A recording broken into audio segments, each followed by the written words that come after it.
Okay, as long as it's not somebody's pacemaker or something going on. Okay. All right, join me in a word of prayer. Father, we thank you for this day. We thank you for the city of Clewiston.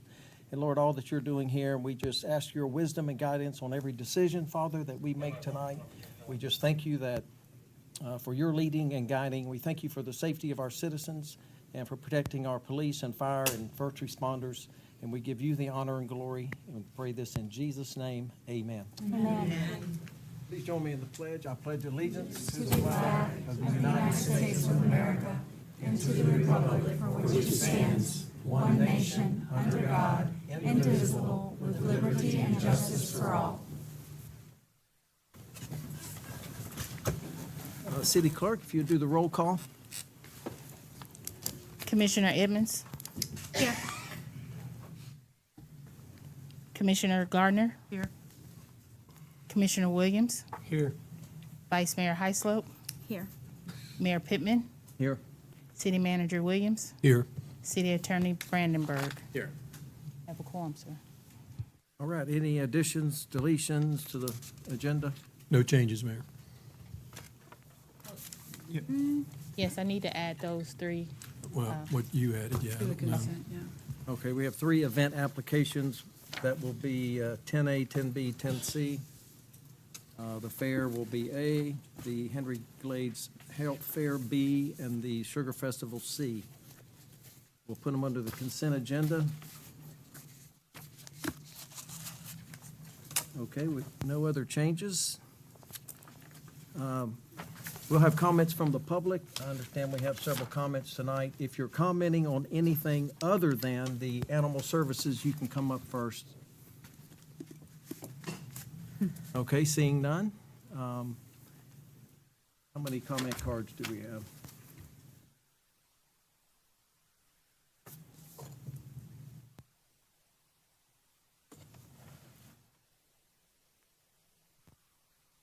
And, okay, normally we give 3 minutes for comments. We'll start out. If anyone is going to say the same thing, maybe you could kind of combine your 3 minutes. But whoever would like to approach, just state your name and address for the record, please.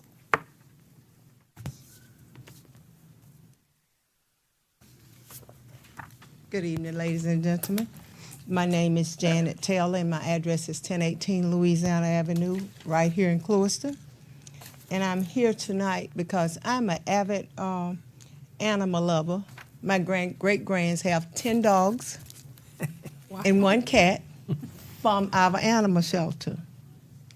And I'm here tonight because I just heard that Chief Lewis and the animal shelter was under attack. And if you hear from my voice, I've been in for 2 weeks and not able to speak, but I had to come because I want to give some facts. And as I look around the room, I don't see many people here from Clewiston. So if you were not here in the last 4 years living in Clewiston and being a part of us, you can't relate to what our previous shelter was. We used to euthanize the animals, but since the chief has been here, that has changed. Not only has that changed, he's remodeled and upgraded the shelter to the facility that is out there now that this community can really be proud of. And I always say a picture is better than 1,000 words. So to show the commitment that the chief and that department have, when I'm finished talking, I do have a little video for you all to see. The chief answers his cell phone after hours. Where do you go that a police chief is going to answer his cell phone for you after hours?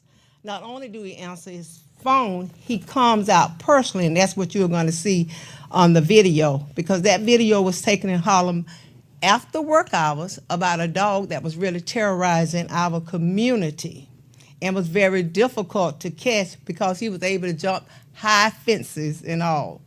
So when you see in the video, you'll see he came out. He didn't come out dressed in thing. He was in his uniform, and the dog was scared of the uniform. And in the video, you'll see some of that. But this, I want to say to this commission, is the quality of leader that we want at our shelter and that we want here in our community. As a community, and like I said, I don't see many Clewiston people here, But as a community, we need to stand up for our community and not let outsiders come and influence our decisions about our facilities in our community. So I thank you all for hearing me out, commissioners, and I want to just show you a brief video.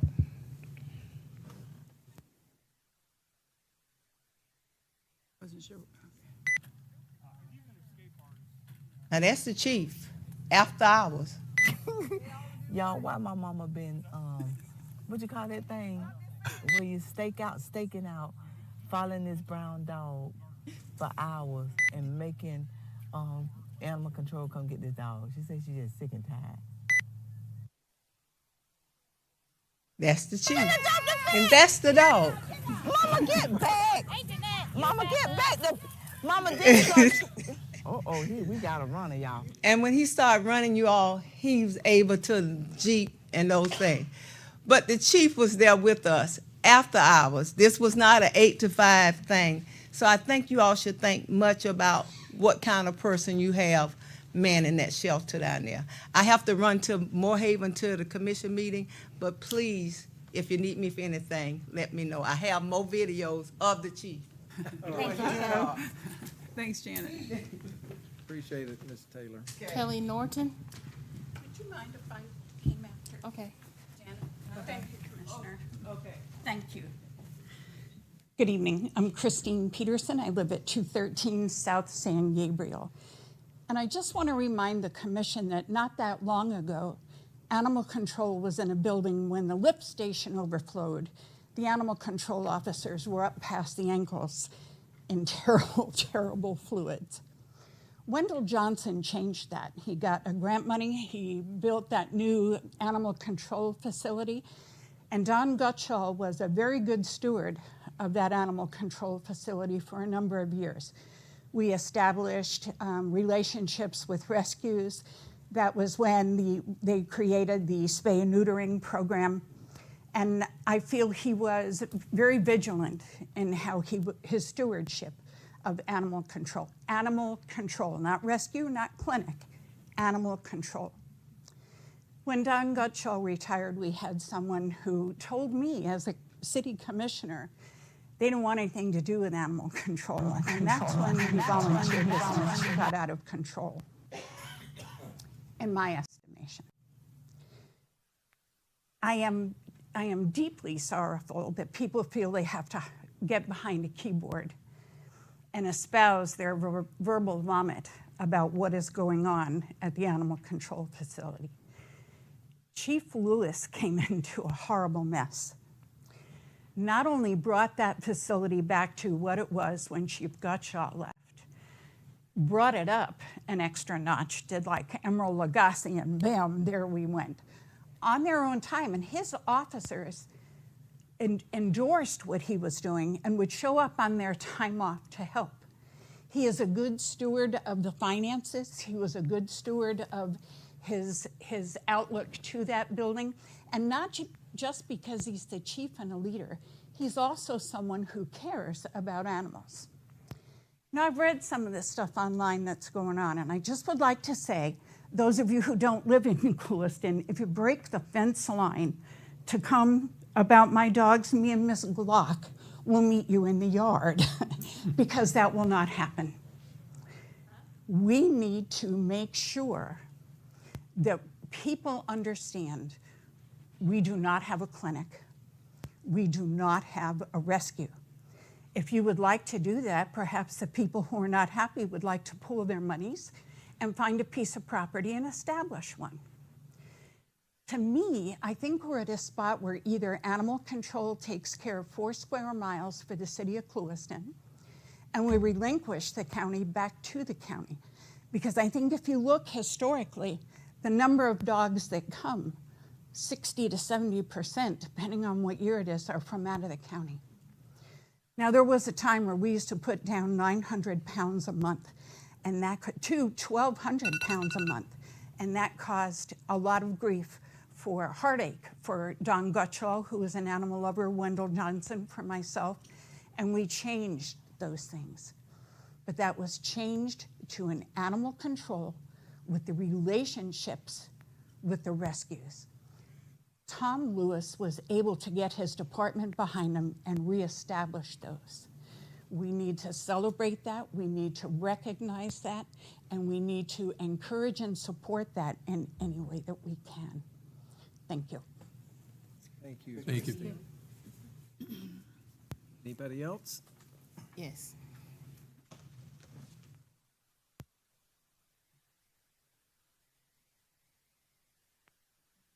If you plan on speaking, if you could kind of get on deck, that would help us with a little bit of time.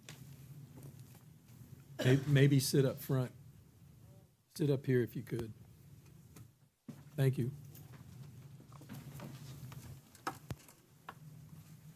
Good evening. My name is Krista Pettigrew, and my address is 16070 80th Street North. I am from Loxahatchee, so no, I am not a member of Hendry County, but I am the president of With Love for the Animals Rescue for the past 10 plus years, and I have extensive experience in rescuing out of Clewiston as well as many other high-kill areas. I've seen Clewiston from 10 plus years ago, and I've seen it today. And while I do see improvement that is much appreciated, not only by the animals, but the people who are helping them, there are some things that still need to be addressed. And tonight, I am not only going to explain, but also show you why the acting leadership in ACO, Will Jones, needs to be terminated. The purpose of an animal shelter is to provide care and temporary housing for animals that have been abandoned, badly treated, lost, homeless, or surrendered. While Clewiston Animal Services claims to provide these advocacy services by calling themselves an animal shelter, I cannot confirm that it is not. I cannot confirm that what's happening behind those walls is what an animal shelter is. A lack of leadership, let alone care and time under Officer Will Jones, leads me to believe that the exact opposite is happening at Clewiston Animal Services. I'm showing you. Yeah. I'm here on behalf of Emily today, who entered the shelter July 1st of 2023 and exited the shelter December 18th of 2023. She went to the vet's office one day after she was pulled from the animal shelter, and she weighed 26.4 pounds. Exactly 31 days later, she then weighed 42.2 pounds. The vets have noted, which I would be happy to show you, that the dog was starved. She was positive for heartworm and giardia. Giardia is a very simple antibiotic fix, and I understand that they may not be a clinic, but it is also the duty of these people to make sure that the animals are being taken care of with something as simple as getting them to the vet or having a vet come out for these specific things. Now, someone said about pooling our money. I spend quite a bit of my own money on rescues, especially from Clewiston, and I'd be happy to spend more, but we need to see that change is going to be made. Thank you. I'm sorry, can I ask you what your rescue? With Love for the Animals. Love for the Animals. Mm-hmm. Thank you.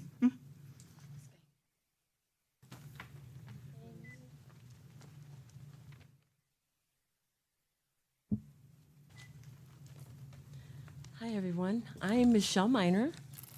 I am here to talk about the kennel's condition and the failure keeping. Ma'am, can you state where you're? Oh, I'm from Fort Myers, actually. Thank you. I actually come here to rescue a lot of the dogs from Clewiston that your community has asked us to come help because they've been left out there so long. I'm sorry, the community where? Montura is the main area where they're literally everybody's calling us, please help us rescue these dogs. Pregnant dogs, all of them have heartworm, they have roundworm. There's a lot of issues. And they've been out there for years. I'd be happy to personally speak on that with her if you'd like to hear more. I'm going to talk to you about the kennel conditions, the failure of keeping animals in proper conditions. Does anyone think that these kennels are acceptable conditions? There's fecal matter, diarrhea with blood in it, and urine in the water bowls. These pictures were taken at 10:30 a.m., so the faculty was open to the public. Animals of this community deserve better.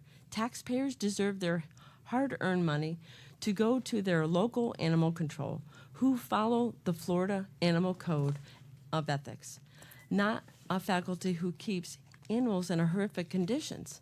It's been a few years since the current ACO has been there, and nothing's changed. Have any of you dropped by the facility unannounced? There's an animal crisis going on, and intakes are up, but there's no circumstances or justifications for any animal to live this way. Animal control officers do their jobs in other counties. If they come across a private citizen who keep their animals in these conditions, the animal is confiscated and the owner is cited. It's unacceptable that a government employee who takes an oath to keep animals safe would house them this way. This causes distress, infection, illness, and it's inhumane. With no vet on hand, no protocol in place for medical treatment, they are forced to suffer until a rescue can arrive, if they even call a rescue.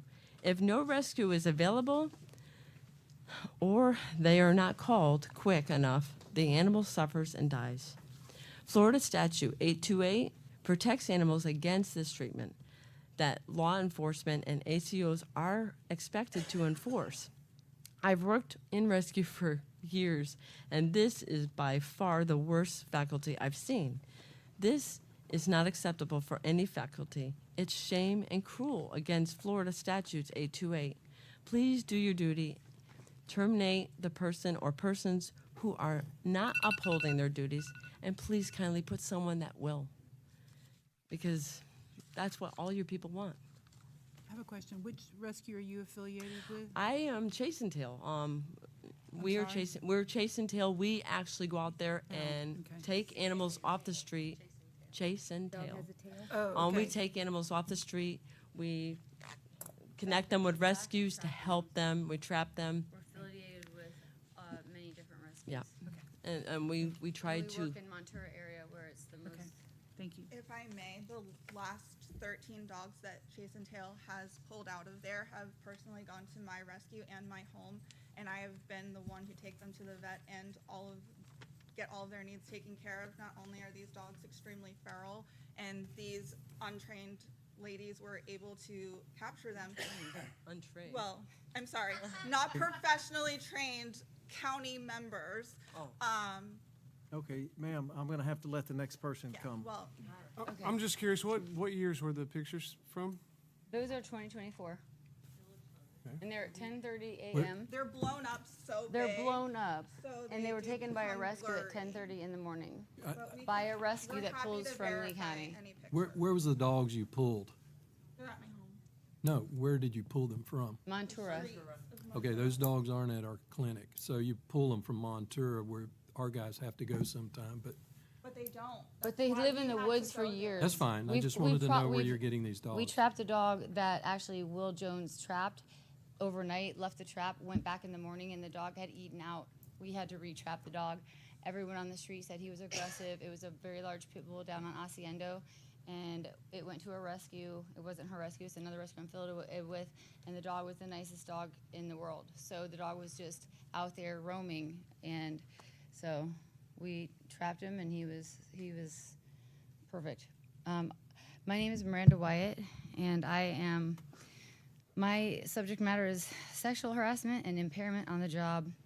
I'm starting by reading a clip from an article from the Clewiston Code of Ordinances regarding the duties of powers. Miranda, I'm sorry, where were you from? I didn't know. I'm from Fort Myers, but I do a lot of work out here for many years. But you reside in I've Fort actually Myers. spoken here before, and but yeah, I live right on the border of Hendry and Lee. Power duties for the city manager: to appoint, supervise, discipline, demote, suspend, or remove any city employee when deemed necessary for the good of the city, subject to city ordinances, resolutions, and city personnel policies. I'd like to show you a conversation that was sent to different rescuers by a rescue who used to pull from CAS. Staff reached out to the rescue for help with a dog via messenger, and the conversation took a turn that made the rescue uncomfortable to the point that they ceased pulling from CAS. That conversation, no, where's mine? No, the other one. A rescue was reached out to by Will Jones and asked to pull the dog. She replied back, and he said, okay, just asking, hope you had a good time. She said, send me pictures of the dog, just in case, but unfortunately, I got in a rough spot with these guys. She was talking about another dog. He sends a photo of himself, okay? So she tries then to kindly go off the subject and ask him, please send photos of the dog, and he sends another photo of himself. It has nothing, does not pertain to rescue. She was so upset that this happened. She literally wrote in her will every time we went, and I just couldn't handle it anymore. Debated going back. Then this conversation was the nail in the coffin. Couldn't handle his drunk texts and calls. This is straight from the rescue that pulled many dogs. The rescue was clearly uncomfortable, but stayed professional and stayed on top, and again was requested photos of the dog and was still met with unprofessional response. Sexual harassment is illegal in Florida workplaces and is prohibited by state law and federal. It's defined as unwelcome conduct based on sex that creates a hostile work environment. Two examples are unwanted sexual advances and sexual comments, jokes, or slurs, which were clearly in that conversation. The only ones that suffer are the dogs because the rescue stopped pulling from the facility. This alone should have consequences of termination. I'm sure all government employees sign a sexual harassment form when they are hired. Number two, my failure is failure to conduct duties. It's been reported of an incident this weekend of a citizen who'd been trying to reach CAS for a year to help with an issue of aggressive dogs who continue to come on his property and kill livestock. It was reported around January 23rd, 2 ACOs arrived at the property after the dogs killed more livestock. It's reported that one officer was unable to stand, walk, or talk because they were intoxicated. They stated they could not get the dogs that night and would be back in the morning. The citizen stated if they didn't contain the dog that night, that his last pig was going to be killed. The following morning, the pig was dead. ACOs came 48 hours later. Upon arrival, one ACO, Will Jones, one ACO stood by while the other ACO, Jones, stated they couldn't contain the dogs with the control pole because he's scared. The citizen asked, then how the hell do you work this thing? The ACO showed how to work the control pole, and the citizen, who is untrained and unqualified, went into the corral where the dogs were and contained 5 of the 7 dogs. He then got them into the ACO vehicle. It is incomprehensible that an ACO allegedly arrived to a citizen's property intoxicated, but then wouldn't even do their dirty duty, forcing the citizen to do so. This is a very big liability for the city and the county. There was also another incident that is reported. The same ACO totaled a I'm gonna have citizen. to cut you off, ma'am. It's just really quick. It's just a Yeah, few but more words. I happen to know Will, and I guarantee you the picture of him flexing, he was not working at our facility. That in he sure picture. did. This was for There's sure. no Actually, way. I've absolutely. known Will for 100%. I When- mean, the rescue. when You was can that contact. shot? You can contact the rescue. When's this text? I'm sorry. When was that text? what time was This it? was February of 24. What time? I don't have the time. The time of day? February of 24. It was Will has been here since 22. He used to be an officer in Lee County, so I know him back then. But Yeah, well, over there, he That picture had of him flexing isn't while he's been working here. I promise you that. no. But it was an old photo. But I know he's Will personally. and correct. he- But he sent an old photo in the combo. He sent the old photo. Okay. We're gonna You have can to- talk to the rescue. They stopped pulling because of this. And what was the We're rescue's gonna name? have to. I Move on to the can next get that for speaker. you. Kathy Irie, she can tell you because she's extremely familiar with the situation. Okay. Because they literally stopped pulling. So you and- didn't receive those directly, you got them via somebody else? who from did. the rescue. Okay. Yeah, I mean, she said the rescue you sent don't it to know the rescue's multiple name? people. I'm sorry? You don't know the rescue's name? They told, gosh, no. There's so many rescues that I work Okay. with, I can't remember. All right, thank you. But One that, other quick question before the next person comes up. You guys trap dogs in Montura mostly? yeah, dogs that have been living in the woods for 9 and 8 years. And so my question is, what do you do after you trap them? We put them in a rescue. We give them to a rescue. We microchip scan them, but most of them are never have a chip. They're all heartworm positive, and they go to a rescue Okay. that treats them. And are the rescues inspected and documented? And They're all 501s, 501c3s, of course. Yes, 100%. That's a nonprofit, though. I don't think that answers a question, or if they have inspections by the state or anything like that. We're regulated by our counties. By your county? Okay. Okay, next person. Just raise your hand if you're planning on speaking, so. Okay, 1, 2, 3 more. Okay, 4. All right, whoever's on deck, be ready. Hello. My name is Kelly Norton, and I am a Hendry County property owner about to build in Hendry County. Currently, I live in North Fort Myers. On November 19th, I'm here today to speak about neglect and negligence violations of the Florida statutes. In the real world, I'm a nurse practitioner, and just like I would say that Florence Nightingale, back in her time, was looked about like this is like sliced bread, we've come a long way in nursing, and we're not saying anything bad about, well, what's happening, but there's a lot of room for improvement here. On December 19th, 2024, 3 puppies were 4 to 5 weeks old, found in a box and brought to Clewiston Animal Services. On December 3rd, a Facebook post was made showing one of the puppies up for adoption, which is circled in the bottom right in red by Clewiston Animal Services. On December 30th, the rescue was on their way to take all 3 puppies. On their way to Clewiston, the rescue was notified that one of the puppies had died. This is what the rescue posted on their Facebook page. Well, today was mentally and physically exhausting. Amber's Animal Outreach went to rescue 3 puppies that were found in a box on the side of the road in Clewiston. By the time we arrived, one puppy had already died. As we rushed out to have the other 2 puppies evaluated, their health was declining quickly. They were filled with fleas, extremely underweight, unable to stand, weak, severely anemic, and they had low body temperatures. They were rushed to the ER, where staff quickly went into action to give them blood transfusions, medications for worms and parasites. Blood tests were taken, and these now 5 to 6 week old puppies laid helplessly on a warming blanket to try to bring their body temperature up. One was brought home by the rescue, and the second pup remained in serious condition at the ER overnight for further testing. The rescue's bill at that point was already $3,000. The second pup died shortly after her arrival to the clinic. The pups did not have parvo, as was concluded by the lab tests. The rescue states the pups were full of fleas. It's important to understand that fleas can kill puppies when they're this little. It literally sucks the life right out of them. Puppies are very fragile, just like babies, and they need to be wormed and ridden of fleas. They need to be bathed and carefully defleed by a comb. You can't put medicine on even puppies that are this young because that would also be fatal. The shelter neglected to provide the care that was needed to rid these puppies from fleas for 11 days. They left them like this.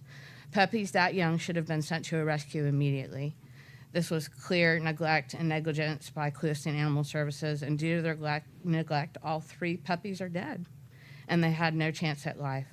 So Florida Statute 828.13 was violated by the staff, and this violation is a misdemeanor of the first degree, and it's punishable, provided in the statute, 775.082, or by a fine not more than $5,000, or both imprisonment and a fine. We ask that you please do your due diligence, look into these allegations. I really want to become a member of Date of the This puppy. is December 23rd, right, just a couple days before Christmas, sir. Yeah, through January 4th, they were there. 2024. The 2025. 2025. Okay. Yeah, like all right. Just Thank this you. month and last month, 24 right before into Christmas. January 25. Appreciate it, Kelly. Thank you so much. Good evening. My name is James Decca, 213 DeSoto Avenue, Clewiston, Florida. You know, I saw this stuff on the Facebook, and being only here for 7 years, you know what? I said, well, let me just go over there and see. I called. They said they don't open until 11. So I said, you know what? I'm going to be there at 11. I walked in there at 11 in the morning. I don't know where all these pictures were, but the place was clean. They were cleaning the cages. Now, you only have 2 full-time people, 1 part-time person, and volunteers coming in.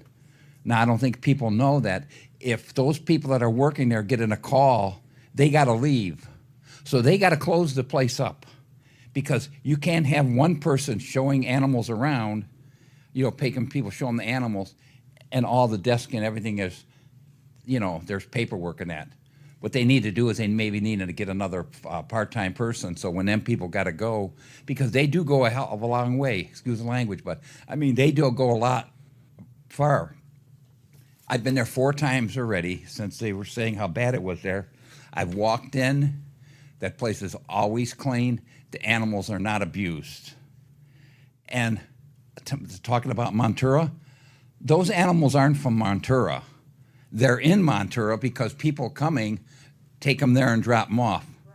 Now, to alleviate that problem, catch a couple of them people and give them about a $5,000 fine and see how that's going to happen. Yeah. And when these animals are running around out there, trust me, if I'm on a farm and them animals are running after my livestock, they're not going to run anymore. And that's it. And you go to any farmer, they're not going to have their animals being abused and bitten by these animals. I mean, the chief, I called the chief. He said, you can go there anytime you want. I mean, he's doing what he's doing what he has and the people that he has there. But what the commission needs to do is, I think they need another couple people, and they need people to volunteer.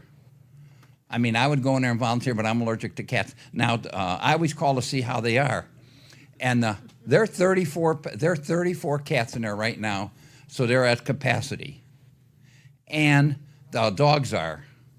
But, we have no vet in Clewiston. No vet. And we have no place that, matter of fact, I called a few places last week. I'm waiting for them to get back to me, to veterinarian schools, that maybe they would come out when kids got to, when somebody's becoming a vet, they got to do training. You're not going to do it on a dead animal. Let them come in and get spayed and neutered here. And the groomers, people going to school to be groomers. We got to look into that. Let them come in. If we got to spend a little bit of money for the facility to fix it so they can wash dogs and, and operate on dogs, that would be something. But I'll keep checking on the place there. And, the chief does a good job and his staff does. I mean, Facility's got a great wash. It's got a great wash station. Oh yeah, they do. When I was nice there, they big were one. clean. Thank you. Thanks, Mr. Thank Baker. you. Thank you, James. We have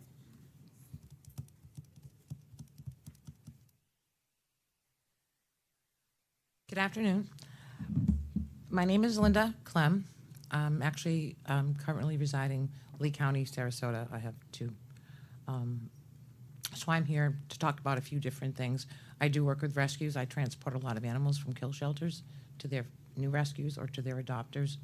I have an extensive history. I was a surgical veterinary tech for a long time, and my career being right now, I'm a nurse. I have been for 35 years. So I work with animals every day, and I continue, and that's what I'm going to do in my retirement. So I'm here to advocate basically for immediate change to the operations and the oversight of the Swedish shelter. This is Franklin. Franklin, so everyone can see. You'll see 2 pictures here. One of him, how cute, right? Behind the kennel. The lower one was him probably minutes away from death. And how this happened was he was brought to the facility through no fault of his own. His owner had died. He could easily have been any citizen's lost dog, right? Anybody. That dog He was brought to Clewiston's facility? Clewiston, yep. He could easily have been a citizen's lost pet. Animal Services does have a duty to provide a safe haven for any animal that comes to their doors. They do, as most any shelter. But poor Franklin was placed in a kennel or a run with a poorly maintained door that divided him from another kennel, which housed an extremely dog-aggressive canine.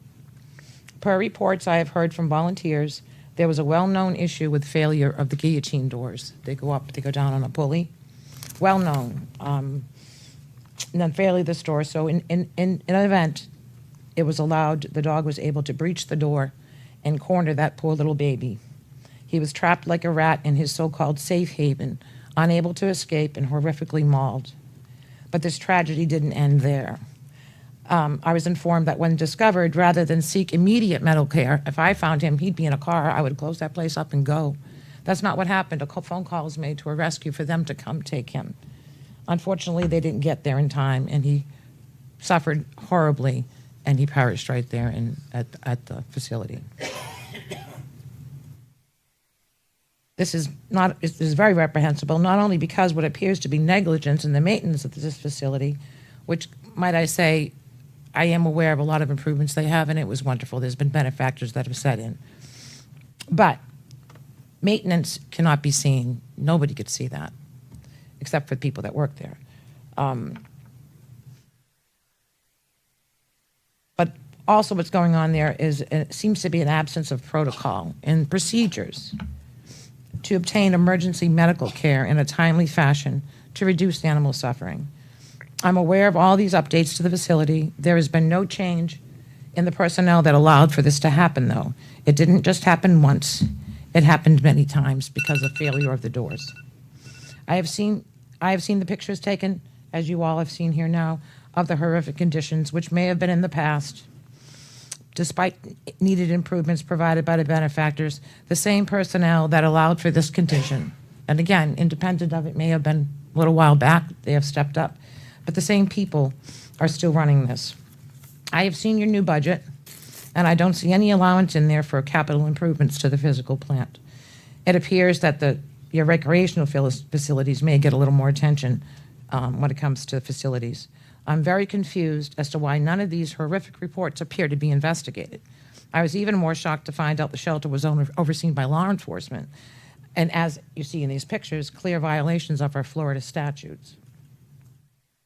Well, I have to ask you to wrap up. Okay, so anyway, what I'm asking for is a complete root cause analysis to be done on all of these incidents reported. Any future or recent incidents of citizens in regards to the oversight and the daily operations of the Animal Control Department would be very much appreciated, because as we all have heard in the past, as the saying goes, you can put lipstick on a pig and not expect it to win a beauty contest. It's still a pig. Thank you. Ma'am? Thank you.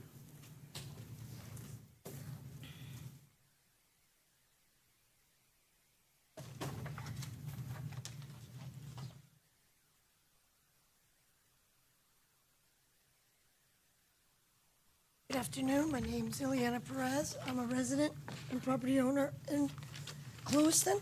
I live at 540 South Jeanette Street, and I am here to speak in regards to the neglect of the cats at Clewiston Animal Services. I'm going to start by saying that some of the quotes of a couple of rescues regarding the cats or the kittens that have been picked up, that we've picked up many kittens and taken there, they let their eyes rot out of their head. I can't begin to tell you how many kittens have died that they didn't even document, because the kittens are so vulnerable to the kind of unclean environment. They get sick. This rescue discovered not all of the kittens are documented and thereby not in their final numbers. The next quote referenced the pictures that I have here, as you can see.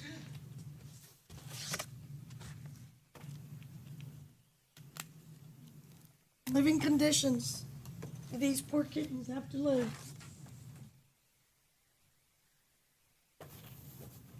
The litter box full of feces, not being cleaned daily.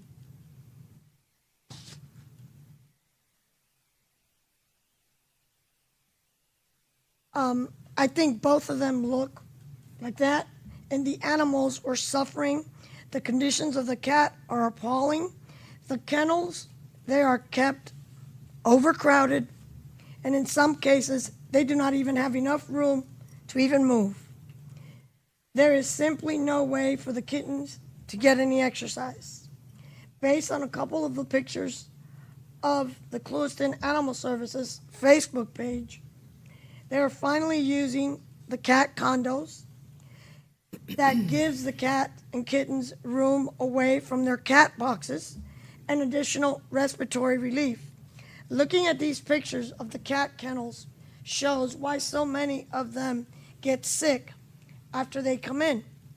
Once one is sick, left untreated, or quarantined properly, the others get sick.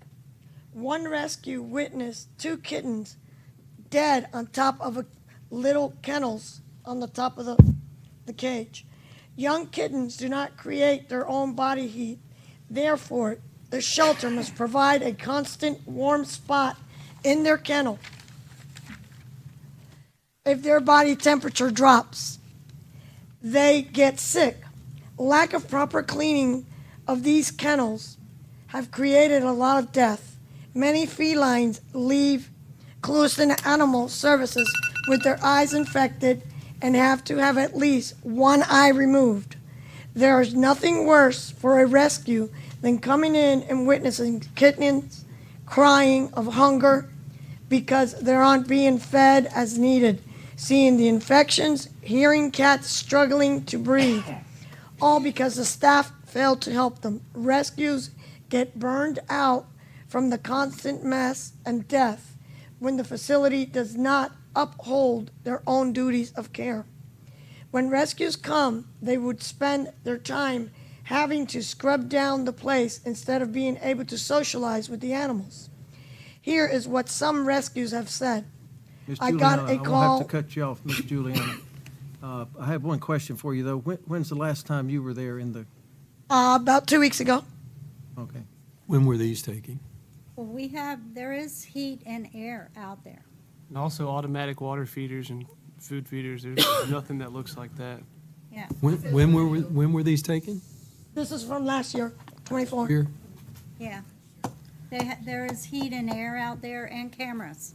Specifically when they don't have the space, when they're around their litter boxes that look like this, they're breathing that in. Yeah. And if you were to walk into a home that's been, maybe with a hoarder or somebody who doesn't pick up after the animals, you walk in and all you smell is the ammonia. And that's what they smell. Just because they're not humans doesn't mean that they aren't affected by it as well. And it causes the health conditions that. Okay, is there anyone else on deck? One more. Okay, thank you. Appreciate it. You? Thank you.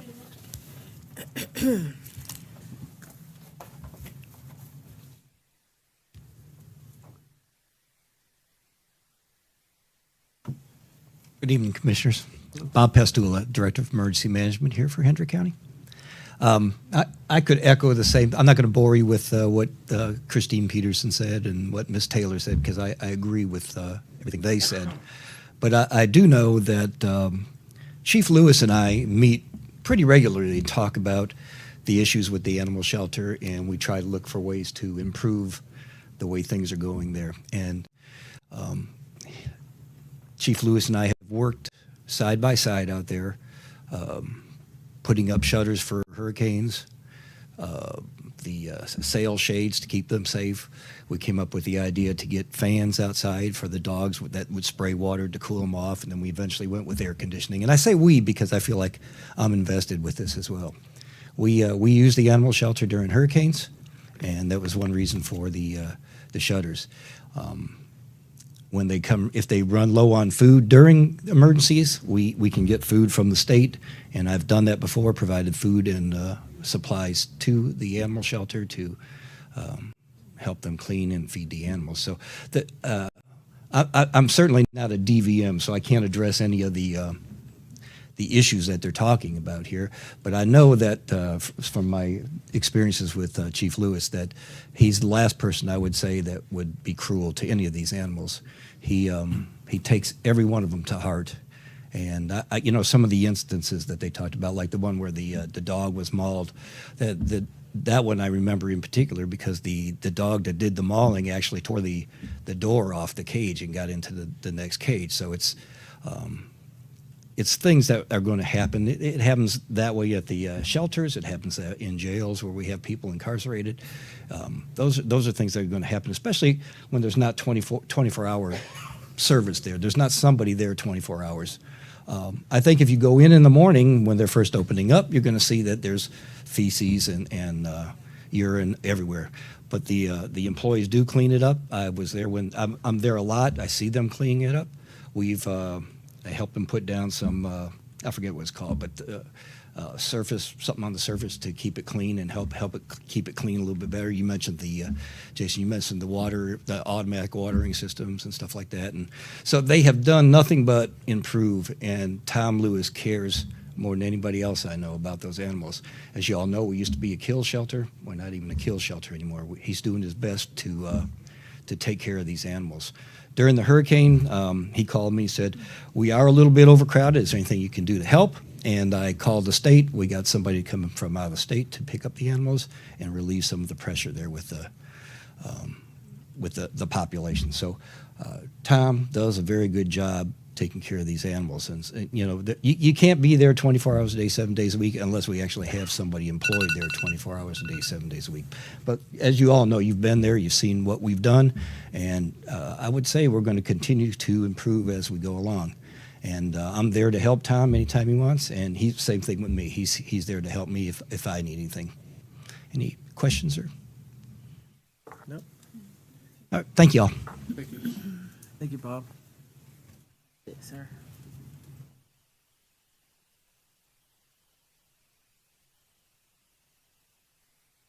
Good evening. I'm here to, on behalf of the shelter, say my behalf on the shelter. What's your name, sir? Oh, excuse me, Leonard Whitaker. For those who don't know me, they call me Termite also. I've been up the shelter. What's your address, sir? 1434 Grattan Road, Clewiston. Thank you. I've been up to the shelter many a times. The last month and a half, I've been up there every single day, a couple times, 2 times a day, even when they was closed, because I have Belgian Malinois. I adopted, or I'm fostering a Malinois right now that was a little unruly for other people. I went there every single day, twice a day sometimes, and I did not see what I've been reading on the posts. I did not see all the cruelty that I've been hearing on the post. My opinion is, if some of these people want to talk bad about what they're doing, do they realize this is an animal shelter that they pick dogs up off the street and bring in? And I don't care how many times my dog pens with my Malinois, I can pressure wash them right now, and in 20 minutes there's going to be poop on the floor. Only reason I come up here, y'all have never seen me up here. I came up here for the Clewiston Animal Shelter. Like I said, I went there Saturdays, Sundays. They said I could come when they was cleaning up. So because the dog I was getting was unruly, so I had to socialize with the dog a lot to get it to where I could get into with it. All I can say is these folks that's got a big darn problem with the Clewiston Animal Shelter, they do take volunteers that can go in there and help them if they're that damn concerned about it. I don't know what more anybody can say about it. They need to realize that is a shelter. It's not a adoption place. It's not where they raise dogs from puppies and everything else. They get them off the street. They need to recognize before they come up here and cause problems with the department. I work with the officers a lot. They got a good department. I don't know the chief. Don't care to know him. The officers that I work with on the street for the tow company are great. Deputies, Clewiston also. So on behalf of me and my family, that's what I had to say. God bless and thank you. Thank you. Okay, well, we appreciate the comments. As you can see on the agenda, Chief Lewis has a presentation concerning the shelter. I'm going to ask him to come up and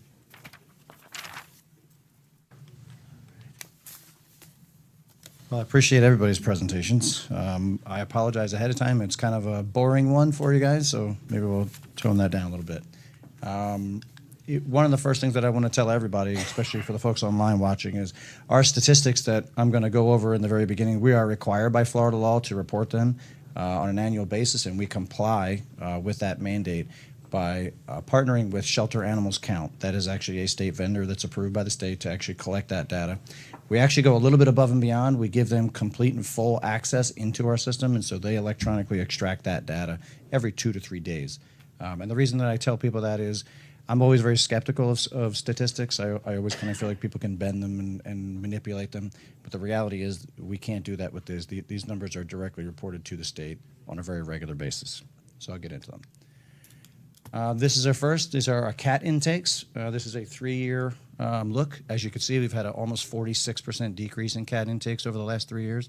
We attribute this to the reason that we started our TNVR program. And we'll get into some statistics as far as how many cats that we TNVR. But as you can see, we're having a very positive impact in the community there. Next, these are cat and kitten adoptions. This particular slide, as well as the dog slide that we'll talk about in a little bit, my opinion is that this is the metric that we look at to determine whether or not the people in this community support our shelter. Because those are actual people that walked into our shelter, took a look around, wanted to adopt an animal, and then told their friends and family. If that shelter was not doing what it was supposed to be doing, the word of mouth, you would see these statistics going down. But what we actually see is year to year, we've seen a 190% increase in cat adoptions. Euthanasia, we have seen a slight increase, as you can see, this past year, but with such small numbers, that's just not a statistical significance. This is really where our issues are. We've seen a 100% increase in length of stay. This is really kind of a national trend as well as in the state. Unfortunately, hurricanes are hitting our coastlines, and they're actually destroying a lot of our rescues. And so across the state and across the nation, we're seeing rescues that are overpopulated. And so that's actually hurting us from a length of stay per se. Dog and puppy intakes, again, seeing a 45% decrease. We're not exactly sure what to attribute this to, but our calls for service, we've kind of changed our protocols. All animal control services actually now go through our police department so that we can track response times and things like that. So we do believe that increase in accountability has kind of helped in decreasing, make sure that we're getting out there, taking those calls for service, and not leaving those dogs out there on the street. Dog and puppy adoptions, again, we believe this is probably the most important metric to determine whether or not the community is supporting us. And again, 95% increase in dog adoptions. This is our dog euthanasia. Again, a little bit of an uptick this year, but again, such small numbers, it's really a statistical insignificance. Dog length of stay. So one of the issues here is you can see from 2022 to 2023, almost 3 times the amount. Seeing that trend again, the drop there in 2024, I would say is probably impacted by the emergency management helped us to actually clear the shelter during this last hurricane. So we believe that actually attributed to bringing some of those numbers down. So that is still a big issue is length of stay. So this is really kind of the meat and potatoes as far as our statistics are concerned. In the last 3 years, we've been in no-kill about 3.5, but in the last 3 years, to compare apples to apples, we've taken in just over 100 animals a month. 71.5% of those animals went to a no-kill rescue or shelter. Adopted directly out of our shelter, about 8%. Reclaimed by owner, very important to us, almost 7%. TNVR, you can see in there. Died in facility and euthanasia, we're going to talk about on the next slide. You can see that asterisk.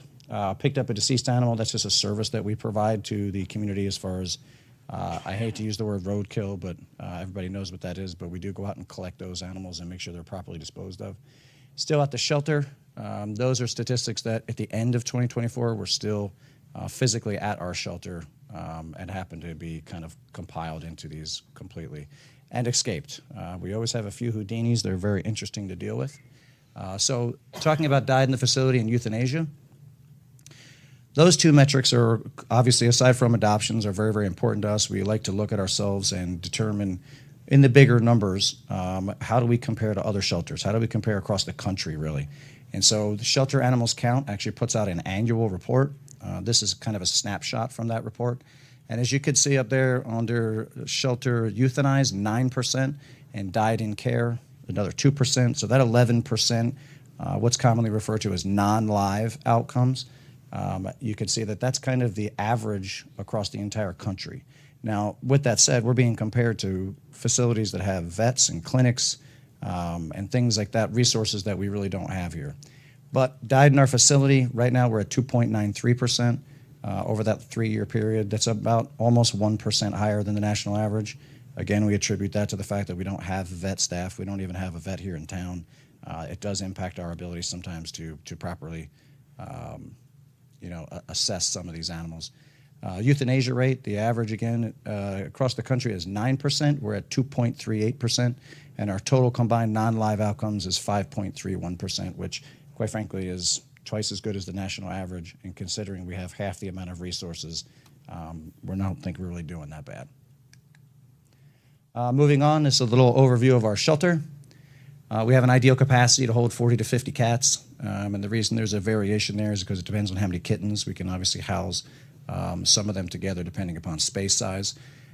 When I ran this report in January, our population number was 36. I think it's almost exactly the same today. It's right in that number. We have an ideal capacity to hold 14 dogs. When I ran the report, we were at 31. I want to say we're maybe about 36, 37, maybe even close to 40 today. But the highest population number, just to give you guys a kind of an idea of what we deal with, the highest population daily number in 2024 was 62. So with an ideal capacity to house 14, you can see it really kind of stretches our resources. We talked a little bit about, I know you guys heard some issues with the guillotine doors. That's actually one of the improvements I'll talk about here in just a little bit. And although we're not ideal to house any other type of animals, we've had some interesting ones come into our shelter. I will say the bald eagle was kind of cool, but ultimately all of those type of animals go off to a rescue. So what do we do when we're over capacity? That's obviously a big issue. Cats are a little easier than dogs. Cats, you can really erect a lot of temporary kennel systems and wait for those population numbers to come down. But the reality is dogs need to be housed separately unless they come in together. So what do we do with those when we need overflow kennels? This past year we purchased, you can see that picture there on the left. Those are 4 foot by 4 foot temporary, again, kennels. They have a little roof shade structure on the top. They're purchased from Tractor Supply here locally. They are placed in a breezeway, if you will, in between our two building facilities. And then we coat the concrete with that product that you see there in the middle. It actually reduces the temperature of the concrete by about 38%, so about 20 degrees total.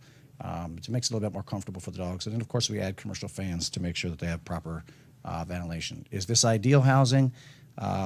No, it's probably not, but this is the reality when you have 62 dogs and an ideal capacity to hold 14. Shelter improvements, you've heard a little bit of comments here and there. This is really kind of a great list of the more significant ones. The list was pretty long, but I didn't want to keep you guys here all night. So some of the really great ones, though, aside from the complete remodel, we created, now we have 4 play yards as opposed to 1 when we took over 3 years ago. All of those play yards have been coated with canine grade artificial turf, and that was through a $23,000 donation. We also have automatic waterers for all the dogs. That was a $4,000 donation. We have all new automatic waterers and automatic feeders for cats.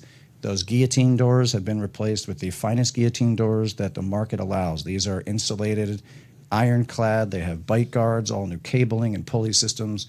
So the reality is when we do have an issue, which does occur, the reality is that we address that issue and so it doesn't occur again. Moving on. Oh, actually, there's just one other. One of the things that you might read on this Facebook account is that we've put up privacy slats around the facility. That's something that we completed just in the past month.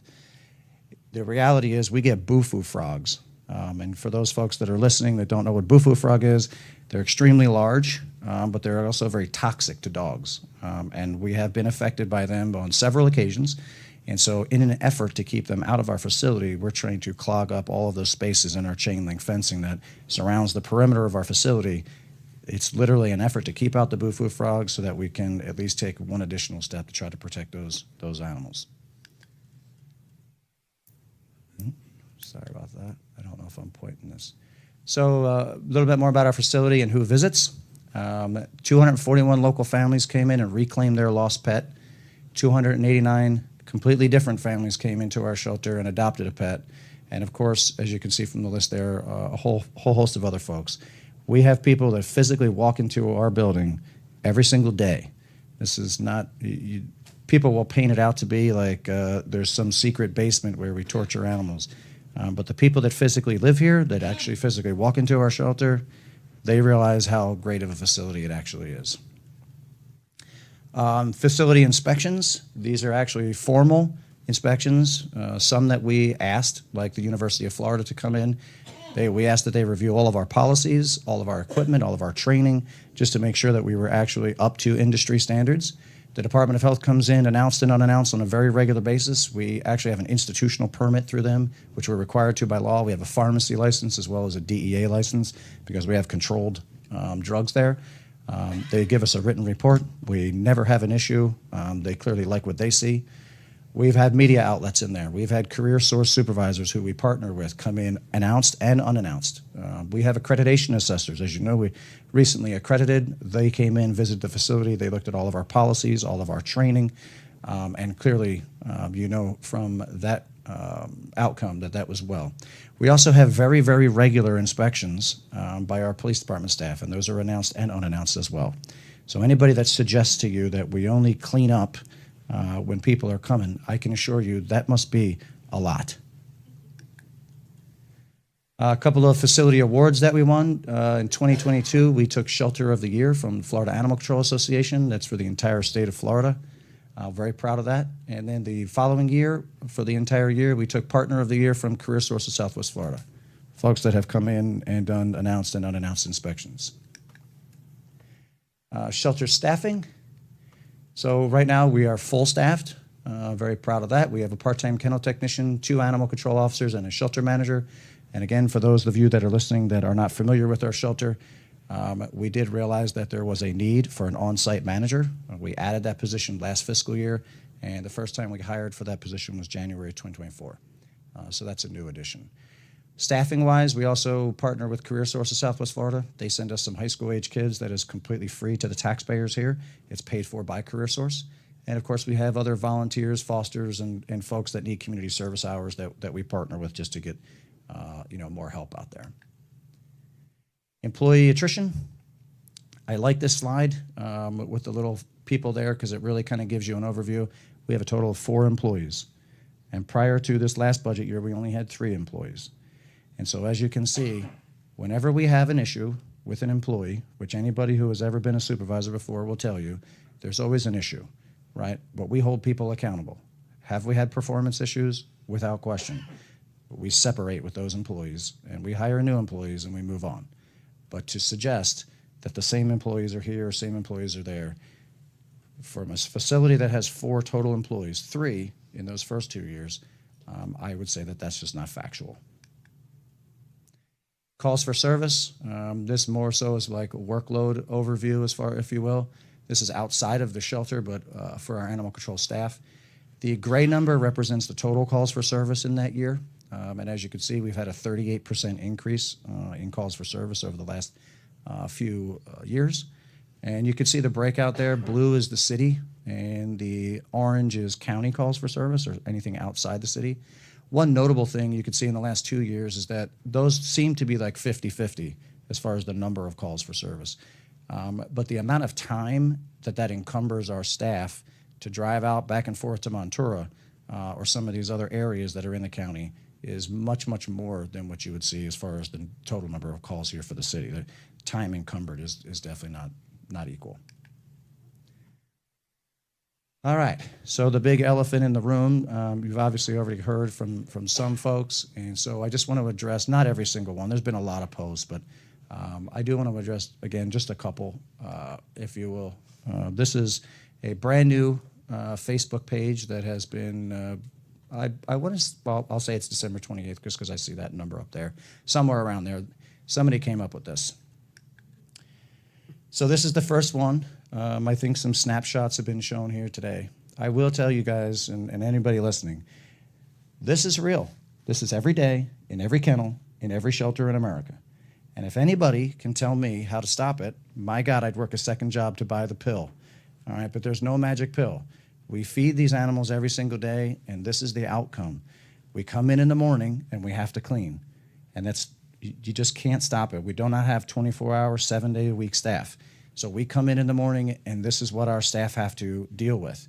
Now, there is also the other reality that we have a very small staff. They do occasionally have to drive out to Montura before they go to the shelter in the morning. Could this be 9:30, 10 o'clock? It certainly could. I mean, the reality is I wasn't given the opportunity to look into it until I was embarrassed on Facebook. But this is reality. And if you don't think it is, if you don't think this is in every shelter, you would be mistaken.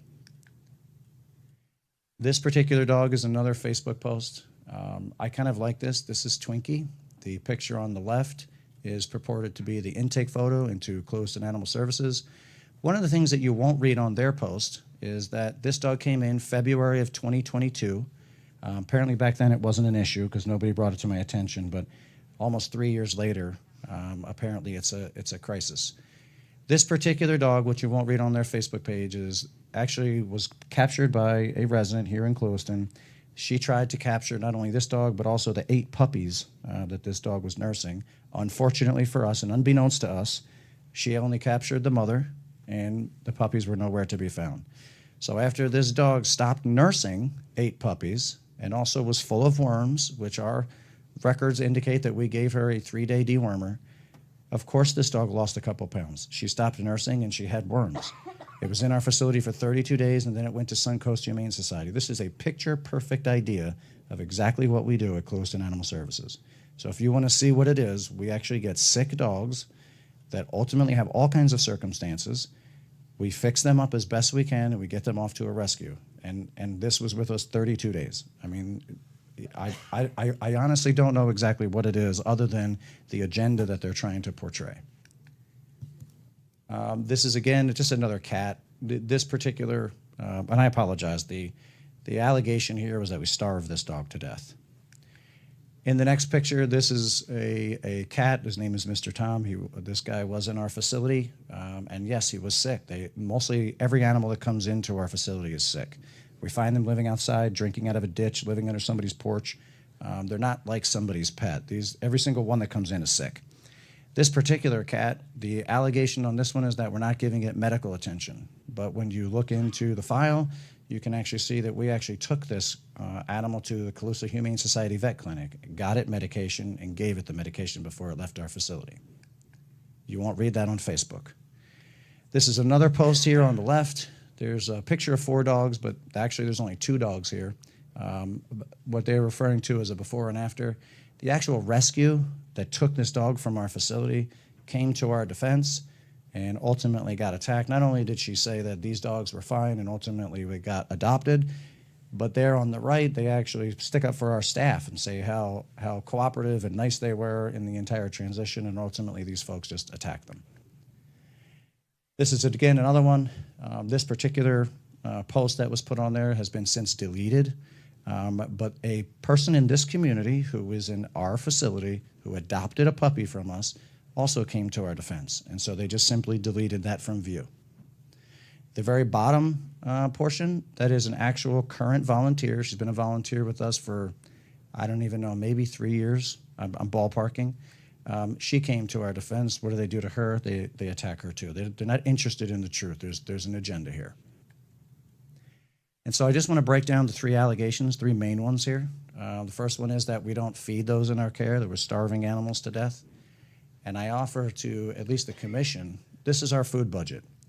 And so the blue is what I believe, it's very, very difficult to know what the population numbers are going to be, to anticipate length of stay and some other factors that will impact this. But if you just look at last year alone, we budgeted $6,000 and we spent $17,042. That does not include all of the food that has been donated, and we do get an abundance of food from folks, and of course we use that. But I'm not sure who's eating all of this food, but my suspicions are it's the animals at the shelter. Second allegation is that we're not providing medical care. Again, here's our medical budget. When I got here in 2021, we had a $600 medical budget, and I have since, with your approval, we have raised that medical budget to $8,100. So the reality is we went from 0 funding and probably worse outcomes per se, to now having more money and the ability to have better outcomes. And of course, this does not include the first time approval of the $30,000 for a spay and neuter program that you also approved. So in addition to this large increase just for medical bills, there's also another $30,000 that the City Commission approved for that we also flex with medical needs. And then, of course, the third allegation, which is we're not cleaning up for those in our care. And again, I like the budget numbers. As you could see, this last fiscal year, we budgeted $11,390 and spent almost $25,000. Now, these numbers are obviously just snapshots of specific line item accounts. For your guys' pleasure, it certainly would almost, we laughed when we were looking at these because it almost makes it look like I'm not very fiscally responsible by overspending. But the reality is, the reality is we look at other areas of the budget when we need these monies, right? When we didn't anticipate the cost of cleaner or the cost of food going up and things of that nature, and our staff go without other things that they need and want just to make sure that these animals are cared for. These are facts. So I always like to know who's doing it and why. And I offer to you the actual truth. What happened was when I got here in June of 2021, the reality is that volunteers were running the place. That's just a fact. They were running roughshod over the employees.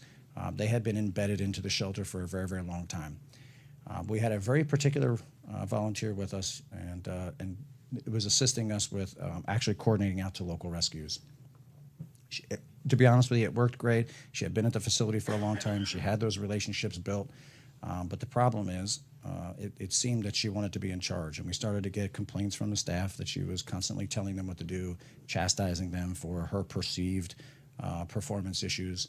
And so we really kind of had to, pare that down, constantly have meetings with her and things like that. Then we learned that she was actually having people out in Montura call her directly and telling them, animal control doesn't care, you need to call me directly, I will come out. And then she would actually respond to their home, trapping dogs, trapping cats, and then she would bring those animals into the shelter. The liability is just absolutely astronomical, aside from the fact that, for those, again, of those of you that do not know, in the state of Florida, I am required by Florida law that any animal control officer that I hire has to go to a 40-hour state-approved school to have an animal control officer certification. I can't just pretend because you're a nice volunteer that you can go out and do animal control officer duties and all of those job responsibilities and just completely skirt the law as far as the proper training. In addition to that, accreditation standards mandate that any volunteer that does work for us has to be trained in the job that we want them to perform. The reality is we didn't want this volunteer or any volunteer performing these duties. If they got bit on somebody else's property or crashed their car on the way to or from, we felt that the liability was too great. The reality, though, is she just wouldn't stop. Eventually, we had somebody come in and complain and wanted to file criminal charges against her for stealing their dog, claimed that she had baited it off their property, taken the dog, and brought it to the shelter. Our computer records indicated that that dog was intaked into our shelter on the day by her of the complaint. We ultimately talked to this resident of Montura, and ultimately got him to agree that we would handle it administratively, give her some additional training, and hopefully just try to stop that type of behavior. And so that's what we did. I personally gave her very formal training, sign-in sheets, the whole deal, just to make sure everything was properly documented. And ultimately, the reality is she just wouldn't stop. After that, this is just kind of an overview. Am I running too long, Danny? Okay. I apologize for it's a lot of words. But I want the community to understand what the law is. And so you cannot go out into the community and just simply trap a dog. I understand that these dogs are out there and these cats are out there, and the thought of them suffering is, people think that they're doing great work. But the reality is that could be someone's pet. And so if the law looks at animals, doesn't matter if it's cattle or it's horses or it's a dog or a cat, it's somebody's property. And so there's no difference between a dog and a wallet. If you find lost or abandoned property in the state of Florida, which would include a dog or a cat, you are mandated by law to hand that over to law enforcement. And these are the actual statutes that mandate it. The reason those laws are in place, and by the way, not doing it, if you just trap a dog and you bring it to a rescue and hand it over, that's an arrestable offense. I realize that folks would say they're doing great work, they're saving the animals and all that good stuff. But the reality is these laws were made for a reason. And that reason is the second law that's up there. When it talks about lost or stray dogs and cats, we are held, when you hand that dog or cat over to the shelter, we are mandated by law within 48 hours to give public notice. That way, the person that owns the dog or cat, whether it's microchipped or not, you're not mandated by law to microchip your dog. But if your dog on New Year's Eve or 4th of July is scared of fireworks and runs out of your house, if it runs into somebody else's trap, they can't just steal your dog and take it somewhere else. But I'm telling you right now, that is exactly what is occurring. And I understand people think they're out there doing God's work and they're doing a great thing, but the reality is they're breaking the law. These are the laws that mandate, not only do I have to publicly notice it in 48 hours, but under the city ordinance, I have to hold that animal for 5 days at the shelter to give the owner the opportunity to come and reclaim their pet. And as you can see, almost 7% of the dogs that we intake into our facility are reclaimed by their owner. I would estimate probably 80 to 90% of those dogs have no microchip. But the reality is, if they happen to get caught into a trap in Montura, they're going to be stolen. It doesn't matter if you think what you're doing is good or bad. It's against the law. So, moving on, the reality is we separated from this particular employee because she would not stop breaking the law. And so now this particular volunteer is operating under a 501c3. She continues to trap dogs and cats out in Montura. The problem now is she has no facility to bring them to. She has no nice government budget to give them food and to give them medicine. And so the reality is I'm the one that kicked them out of the shelter. And so now they believe that if I leave the shelter, that will create a void, and they will just simply fill that void. And then they will basically be able to operate like it's their own personal rescue once again. That's the reason why all of this is happening. I hate all the drama, but this is real.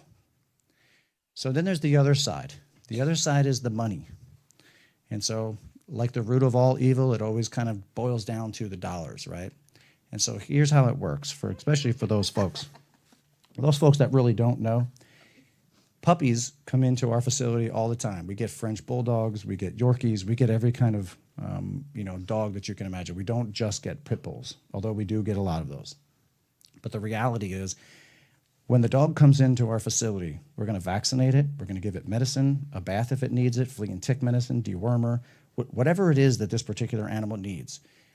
All of those costs, to include feeding it, housing it, and caring for it, are all going to be borne by the taxpayer, right? It comes right out of the shelter budget.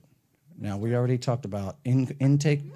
No, you're not. Let him finish, please. So, There's no room to speak on this. Speak about the law. so the reality is, all of those costs are taken out of our shelter budget, every single dollar. But as we talked about our intake numbers, we're getting 100 animals intaked in a month. And so we have to get rid of those animals. When I say get rid of them, they have to go off to their final destination, whether it's adoption, whether it's off to a rescue, whatever the case may be. And so they go to a rescue, let's say hypothetically, free of charge. We don't charge the rescue money. And I'm certainly not up here saying that we should. But sometimes that rescue, all they have to do is literally just take it, put a bow on it, put it online with a nice cute little picture, and they get $250, $300 adoption fee for that French Bulldog or that Yorkie or that Maltese or whatever it is that nice dog is. And so this particular volunteer, that was her job. Her job was to network these animals out. There are great rescues out there. We dealt with 60 of them in the past 2 years. Completely different rescues on a constant basis, but I mean, there's a number of rescues. Great rescues, that's not who I'm talking about. I'm talking about the rescues who have a shed in their backyard, all right? And when you talk about a 501c3, you can go on to the Department of State, register as a 501c3. It probably costs you less than $100. You put a shed in your backyard, you call yourself a rescue, and the next thing you know, you're fundraising online. Not every rescue out there is reputable. And so these non-reputable rescues, this is about money.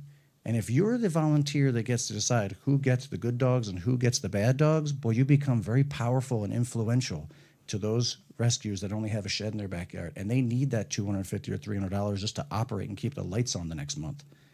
That's what this is about. All of this nonsense, this is about money and power and control and all of that stuff. It's got nothing to do with the facts. Seeing years-old photos and trying to, make stories up that really don't exist when the facts aren't there is really what this is going to boil down to. So I do have a few more slides after this, talking about the future of the shelter. But do you guys have any questions before I move on? Just one real quick question. Yes, ma'am.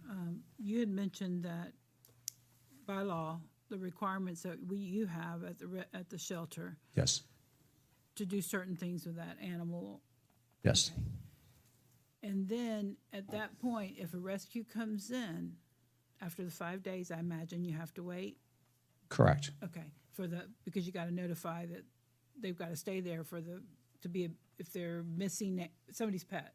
Correct. Right. Unless it's an owner surrender. Sometimes if there's an owner surrender, we get a document and they can go out as soon as possible. So, but even if it's an owner surrender, you're still having to go through the requirements.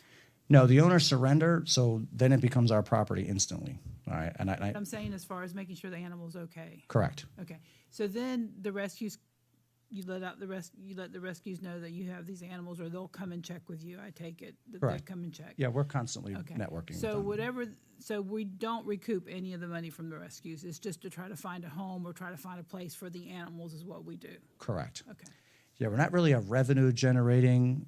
We are definitely spenders, without question. Now we do get donations, and we use those. We typically, again, prior to the $30,000 that we approved just this fiscal year, it has been our pattern to always use donation money for spay and neuter. So there's not an adoption fee or there's not a rescue fee. Correct. Yep. Yeah. Everything that we do is structured 100% either in the city ordinance or the county ordinance.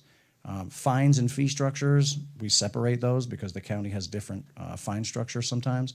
But as far as boarding fees, if you are an owner and you come through, you will have to pay $5 a day for boarding and things like that. But other than that, we don't really generate revenue. But we do charge you to adopt a pet, right? No, ma'am. Unless you get them spayed and neutered? No. So the way Do you do it that way? No. Well, I take it back. Since I've been here, so the city ordinance does not allow for an adoption fee. What the Florida state law says is that every public shelter, I cannot adopt an animal out unless it's been spayed or neutered. There's one exception in there, though, that we can enter into a 30-day agreement that the adopter will actually bear those costs as long as they spay or neuter the animal within 30 days. There's a couple of exceptions if the animal's too young to be spayed or neutered, or there's some medical issue that a vet approves the delay. But that's, that would be the only cost, I would say, per se, to them. There's no actual adoption fee at all. So the lack of fees, that's standard through other shelters that you know of? For shelters like us, the answer is yes, because we got 100 animals coming in a month. We don't want to create financial obstacles now to get the animals, out. That's for sure. Thank you. Any other questions before I move on? Clarify something. Sure. Since you put up the Florida statutes, so the rescues, and I know we have some here that are in Monterey getting dogs, so they're required by law, if they pick up a dog out there on a street, wherever, to do the statute and post that dog's picture and for 5 days? Is that? No. So absent of its being an owner surrender, like you as a dog owner or a cat owner, you can hand your dog off to anybody, right? Anybody in this room, you could say, hey, I want you to come onto my property and take custody of my dog. That's your property. You can transfer possession of that. I'm talking about stray dogs, abandoned dogs, lost dogs, any dog that you're trapping and you don't know who the owner is. You're not required to do any of that. You're required by law to call law enforcement and report that and hand it over. Oh, they have to hand it to law enforcement or an animal control officer? Correct. Oh, so I'm assuming you guys are doing that. Unless it's an owner surrender, which is just you giving possession of your personally owned dog or cat to someone else. And For an example, when we were contacted to please trap a dog because this person doesn't want we come out and we trap that dog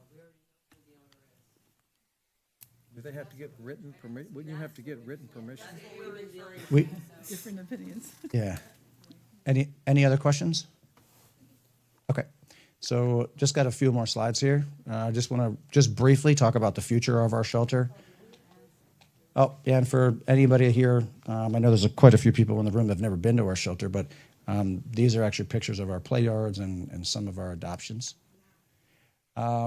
So talk about quickly about residential growth. So our facility opened in 2008. And in 2008, we didn't have the population numbers that we have here. We service Eastern Hendry County, which is about 500 square miles. Again, for those that are listening, we don't just service the city of Clewiston. And so in our service area, we've actually had 513 homes built since 2017. And so the reason I say that is because when there's more homes, eventually there's going to become more pets and more animals. And so the need, I'm sorry? But the problem is that our facility is not growing in size. And so when the need, right now we are over capacity on an everyday basis. And so as we continue to build out Montura, as we continue to build out other areas, our facility is going to become essentially smaller and smaller. So just taking a look at the overall budget, when I got here in the 2021-2022 fiscal year, our budget was $268,000. And that was with capital expenditures. And as you can see this year, it's just over $500,000. And so we don't see that trend stopping. Things are getting more expensive. As population numbers are growing in our shelter, so is the need to purchase more things. I will tell you, maintenance in a facility that has 62 dogs is expensive. It just is. These dogs are bored all day long, and they're like teenagers. They just find things to destroy. And so again, these are just some future budget considerations. We think with increased animal population, we also think we're going to have increased calls for service with that increase in population here. And so we're going to need more staffing eventually. We potentially are going to need a larger facility, or at least an improved facility, so that we can actually properly house the number of dogs that we have. Vehicle replacements, I bring up. If we continue to service all of Eastern Hendry County, the amount of mileage that we're putting on our current vehicles, those vehicles are going to need to be replaced on a more regular basis. And of course, like we already talked about, the food, the fuel, operating, things aren't getting any cheaper. I'm certainly hopeful with, new political leadership that maybe that might be the case, but moving into the future, I still think it's worth discussion. And that's it. So again, I apologize for the boring presentation, but do I have any questions at all? Enlightening on a lot of areas. Appreciate it. Yes, sir. Any questions by the commission? No, I just would like to see a breakdown, Tom, on the hours. I know that when you looked at the calls in the city and calls outside the city, is there any way we can track the amount of hours on some of those calls? Or do you have The answer is yes. Okay. Dan, will you write that down? I'm just so that we know as we go into budget time, the amount of hours that are spent on the road versus at the shelter. Sure, not a problem. We'll look at that. I would definitely get you those numbers. Whether we could do that for a year or whatever, I'll just get them to you as I can. I'm just thinking even between now and budget time. I'm just looking at. I definitely could do that averages. for sure. I'll make that a priority. My only comment, I've been to the shelter. Been there many times before you were here. On the commission, involved in when the shelter was built. And I can tell the audience and our citizens, it's night and day from back then and when you took over. I appreciate that. You rallied the troops, and matter of fact, some of you ladies and men that came over might have even helped help us rehab our facility back in 21, 22 when you got here. Yes, sir. So I appreciate the heart of everyone that spoke tonight. I'm glad that you're out there helping the animals. But our facility is awesome, and it's just getting better. Anyone can go in a facility and take a picture at some point of a dog, of a kennel, and we can make it look bad. But it's just not that way. And if anyone thinks it is, you're welcome, and I'll charge the chief. You're welcome to get with him any day of the week unannounced and go out there. And I will guarantee you will be impressed. Not to cut you off, Mayor, but I will say we beg people to come. On Facebook, every single one of our posts says, come to the facility, because we're convinced you will fall in love with an animal there, and you will help another animal, get to somebody's couch, is the way we like to put it. So if this is the impetus that gets more folks to our shelter, I will personally give anybody a tour. Everybody in this city, I think, by now has my cell phone number. They know they need no appointment. They can come into the police department. We'll sit down. I'll drive them over there to the shelter myself and give them a tour. Maybe some of these folks can come volunteer. We're always looking for volunteers. That's what I'm saying. We always are. Hundreds of likes and comments on Facebook page on what we can do, but nobody's willing to come over here and help. So, You didn't ask us. Yourself included. was that me? Yeah, I've been up there plenty. But you never asked any of us if we volunteered. That's why I'm new here. I'm just here in November. I've been here since November. So what I've witnessed in my times going up there, I've never seen any of you. I don't know any of you personally. I do know you guys off of social media, some. I've heard. In the animal shelter? No, I don't have an office. Okay, so you. To clear up also the dogs that we trapped, where the owner was deceased. So they were not dogs that were still alive. And to follow up an answer to a question that you had to us earlier, the Winter Ranch Animal Sanctuary was the one that provided us with the texts and screenshots of, I asked that question. Winter Ranch? yeah, Winter Ranch Animal Sanctuary. Thank you. Okay, anything else? Thank you very from much. Chief, all right. Thank you, Chief Lewis. We Thanks, appreciate Chief. it. Now, we're going to move on to the regular agenda. If you're from out of town, you don't have to stay for the rest of this. It might be boring to you, but you're welcome to leave at any time.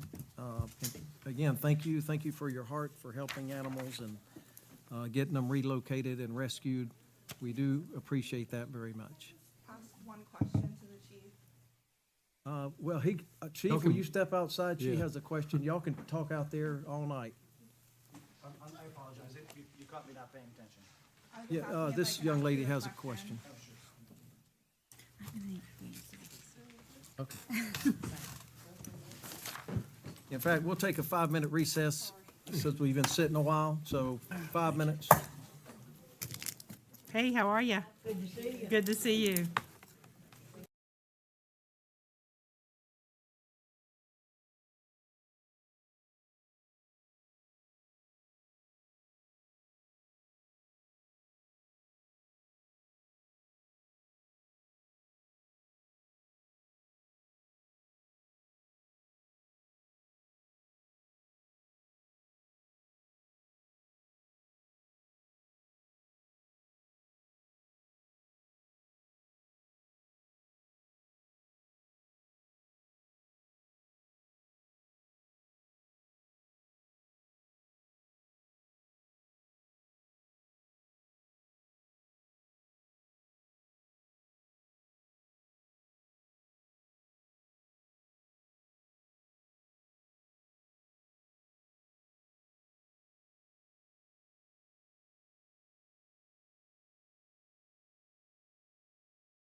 he's been, knows his stuff, that's for sure. Sandy like her haircut? She did. She really did.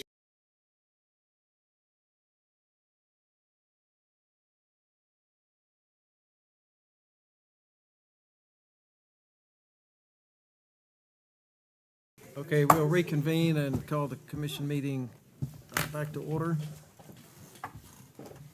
We have a consent agenda. I would like to just pull item 10A, which is the fair, just so we can clarify one thing on there. Anyone else? If not, Consent? No. we'll entertain a motion to approve. So moved.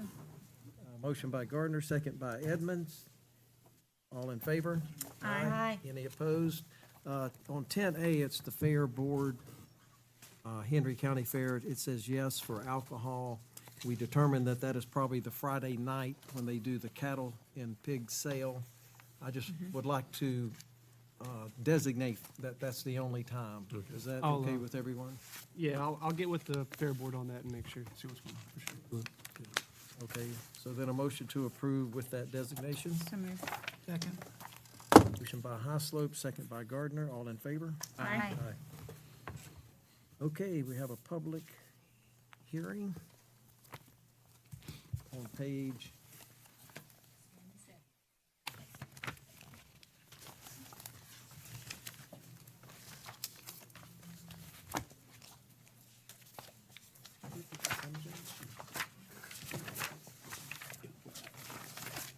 Okay, this is ordinance, a public hearing for consideration of ordinance 2025-01. Wow, first one. I'll read this ordinance by title and then we'll open the public hearing. This is an ordinance of the City Commission of the City of Clewiston, Florida, abandoning, vacating multiple unused road and alleyways described more particularly herein within the City of Clewiston, Florida, reserving a public utility easement over the same, and for other purposes providing conflict severability, providing for an effective date. The public hearing is open. Anyone in the public that would like to speak, you're more than welcome. Mr. Mayor, I will abstain from any discussion. Commissioner Gardner will abstain. Seeing no movement out there, any questions, comments by the commission? Any questions for Danny or our city engineer? Okay, hearing none, we'll declare the public hearing closed and entertain a motion. Motion. Motion by Edmonds, Second. second by Highslope. Any further discussion? All in favor? Aye. Any opposed? Okay, the motion carries on the first reading. And I encourage everyone to go over the map, and if you haven't already, if you have any questions about any of those easements. The only question I had with Danny was our future lakefront property. We just want to make sure that in the future, you know, when we develop more over there, that we have an alleyway or maybe a street that's going to come back into the city. And he assured me there was a couple of, I think where you see, if you point up there, Mayor, where that canal between, right there, there will be an access point right there. okay. And then also even- one just inside off of, I believe that's what points. And later, when this is all developed, wherever it crosses 27, maybe have a road that goes back and they can get back to the lake Right. area. Agree. So if anyone has any different thoughts, we can bring it up at the second reading. And we can always abandon an easement later, not an easement, but a right-of-way. But we will be keeping easements in all of these areas. Yes. Okay. Okay, we have discussion on the on the Community Redevelopment Agency application and the Paint Up Signage Program. Mayor, I just wanted for you all to look over it and see if that's what you wanted. The application was redone, and I just gave you a sample of what it would be if you were to do a paint up. It gives everything. It also gives a limit. So I just really want to know, is that the direction you all want it to go in? so I can do the other ones and then bring it back for final decision. I just had some comments on it, because of the, I don't think we've ever gone in, Travis, maybe you can answer this question, but we've never included project consultancy and design, project feasibility consult, project design services. Okay, it's always been the actual work itself, that then they submit the receipts of the work that they've done, but I guess we need to have a approval process beforehand, so I'm not sure if that's what's meant on that? Okay. That way we're not flying blind. You know Yeah. exactly where the money's going. Not only that, you know exactly what the person wants to do. Well, I mean, they've always had to supply plans, so I wasn't sure, I just wanted to make sure that if that was what that meant, I wasn't Yes, sure, ma'am. Lakeisha. That's what it is. I know we had a workshop on this, and I still had, after the workshop, I had even more thoughts, or that we were gonna do, the paint up and signage, and then, I guess, levels of what we were gonna do. And I don't know, we haven't decided on those, the amounts, like if it's gonna be a demolition up to what amount.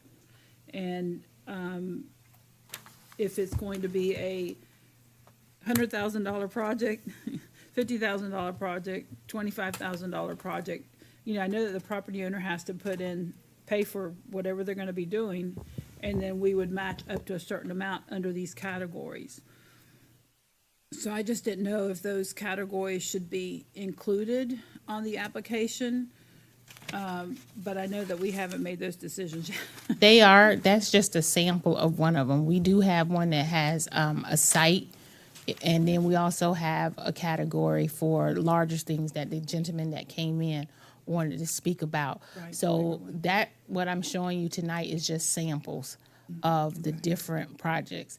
And when I looked at the other CRAs, Delray, Boynton, West Palm, in those different categories, they only match up to a certain amount.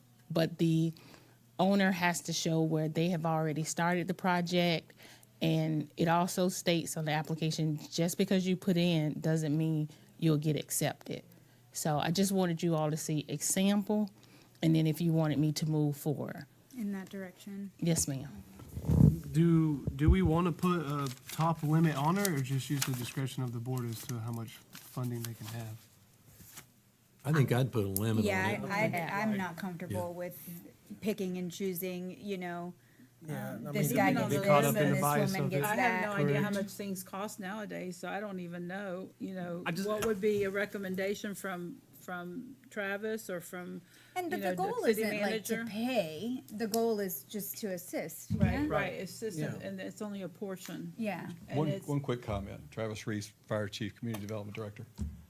You asked me at the workshop to look into the cost. We started that facade grant program, which included painting, and we had a $5,000, up to a $5,000 match. So you could spend up to $10,000. And there were some nuances. If you had multi-tenant buildings. So I looked back and looked at the consumer price index for inflation. Now, that's not all encompassing. That's just, if you're familiar with that, what the inflation rate is from 2007 to today, 2025. I found that 5,000 equals today around $7,600. So, but keep in mind, that's just the inflation through that index. In the building trade world, there's also the product index that we have to look at for inflation. So there's other factors. So at minimum, if you just use that, your $5,000 in 2007 is now $7,600. So That's just basically for that's just paint. basics. I just want to interject that real quick. And if you wanted to do some sort of budget for a CRA budget, to give you an idea, I love the idea of the painting one where you can encourage those lower dollar amounts because you get a lot of bang for buck with those. Right. You could put some money aside for that, and then maybe a facade kind of separate where you can really, if you remember some of the buildings we really made a difference with, they're larger. And you can even consider, what if your match could be different on some of those, or your match could be more on the smaller ones that you're just trying to get the paint out there, or rebranding signage.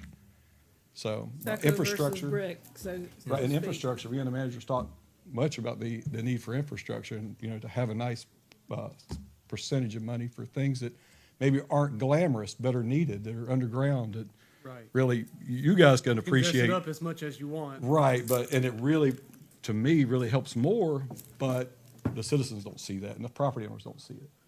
So I just want to interject that real quick. I mean, there's still so many, I know you have more samples, and I just think, I'm throwing it out. We have a meeting on February the 17th. Could we do another CRA workshop before that? And that we all need to be, maybe you guys give us more information so that we can then finalize some things at the next You're gonna do meeting? that, correct? I mean, like other ideas for funding assistance, the actual levels of what, I mean, again, we saw a rendition of brick.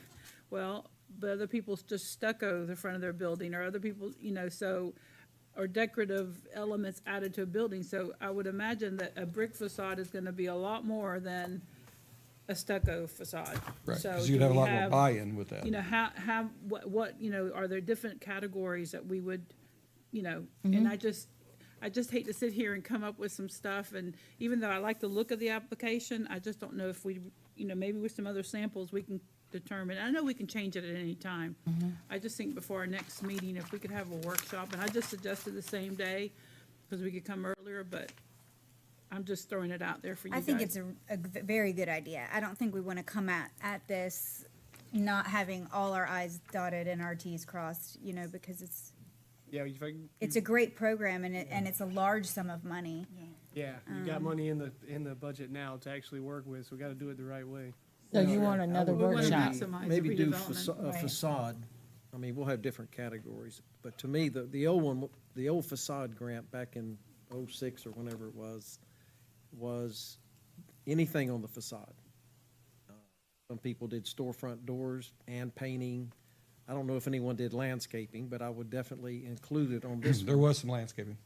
So we could do just an idea, one category is a facade grant up to $25,000, and I'm just throwing numbers out. And it can include just painting. It can include all of the above, the doors and the windows on the facade, brick. And if someone just says, I want to paint, well, obviously, they're not going to get 25 grand. I almost think that we should stipulate that, like, up to 25,000, but no more than 50%. Right, You and we know. can stipulate that. Right. And then the next category might be something more involved. Yeah, I think your facade grant could be that. So you're changing the actual structure of the building. You're gonna come and put an awning up. You're gonna take you replace your old doors with new storefront doors that you can actually see. And the great part about it, I mean, you could get those applications, you could even have a deadline and say, okay, every 3 months, maybe you wanna look at it. Maybe it's every 2 months, some deadline, and you'll say, okay, we'll take 5 applications. We may get some, we may get none. And then you could have your advisory board rank them, and then bring back, the top 3 or the top 5, and say, this is what we would like to do. I mean, I hope we have that much interest in it. Sure. Because really, every one of those dollars we spend, if it, I think to me, the most important thing, and Jason just mentioned about the budget, that there is funding there, but I know that we want to make sure that we redevelop in the CRA, to the maximum that we can with whatever money we decide, as we discuss the levels up to that amount. Because I know we're not going to use the entire budget, because we have infrastructure needs as well in those areas that we've got to leave money set aside for those bigger cost items. right. But I'm just thinking, that's one of the things we can talk about at the workshop. This is how much is going to go into Yeah. this amount, and hopefully, I think Randy told us that there's a certain dollar amount that he's anticipating every year, and take that. So just think we need to work, instead of just, we could sit here tonight, but I'd like to see the actual, suggestions of numbers from y'all. Y'all know more about what you're seeing every day than what I do. And then also maybe some budget numbers, suggestions in these categories, what makes sense. So if I understand, Lakeisha, I think we just need to look at other cities, what they spend. so if I understand you correctly, you want another workshop, and I just have to apologize because I thought everybody was off on President's Day, and I made an announcement you all would meet on February 24th. Sorry. Yeah, but I think we'll work on So we're President's- meeting on the 24th. That's what I advertised because I thought Advertisement. yeah. Is that okay Oh, with okay, everyone? yeah, I mean, I'm Okay. sorry, so we're off, we don't have a meeting on the 17th. No, Okay, ma'am, sorry. it's the 24th. Okay. Do a workshop. Yeah. I mean, it doesn't have to be the same day. Right, the Yeah, seventh, do we the could do the workshop workshop on on the the- 17th, that's a Yeah. good idea. Yeah. So you want the workshop in the morning, like we did last time at 10? Can you do morning? Oh, yeah. Mondays are great. So it's the 17th, the workshop Workshop at 10 a.m. They only got us off on Monday. Best time to be off. Everybody else is working. And then the Also, meeting- we need to look at the advisory board. I think we need to select Thank you. and review and get that started. So We already have applications coming in, you said, right? we have I one. believe there's some people that are interested, yes, have been turning in some I applications. think we have a CRA board member here Yeah. that might want Well, to chime in. Not anymore. Not anymore. Well, We abolished He has the to- CRA. there you, well, yeah. But when you talk You're about, just a regular citizen, but you can But you speak. can reapply. I but spoke when to we her talk today. about that, about a new committee, a new board, I know that with the Recreation Board, which was our latest one, each commissioner was able to select from the applications, you know, this is, you know, I'd like to appoint this person. It goes on the list of all, of the five, but agree. each of us, you know, say, this is who we would like to have on this board. I mean, it might be some of us have the same person, then we'd have to go, you know. Yeah, but have you a need to build second like your choice. top three or whatever. Right. So workshop, February 17th at 10 a.m. And at the workshop, you want the applicants for the advisory board? If they come, Applications that for we can, Yeah, anyone that's applied. so that we can review them, and then we'll have to make a decision on the 24th, I guess, because we can't make the decision at the workshop. workshop, Yeah. unless we made it a workshop / special meeting, but that's I know. not. And also different categories of the facade grant, Okay, so Yeah. different applications. categories of Different facade. And categories. But I do think that the application and the information you're trying to garner, and I think it's on the right path. right, Yeah. So, okay, so stay in that, Mm-hmm. okay. I mean, Decide amounts that you guys could just Yeah. I mean, recommend. just besides, even though checking the boxes, you've even got written descriptions, business, you know, daily business activities. So And it's you're fillable. covering it all, right? PDF filler? Billable. Okay, Okay, any other discussion? on the CRA?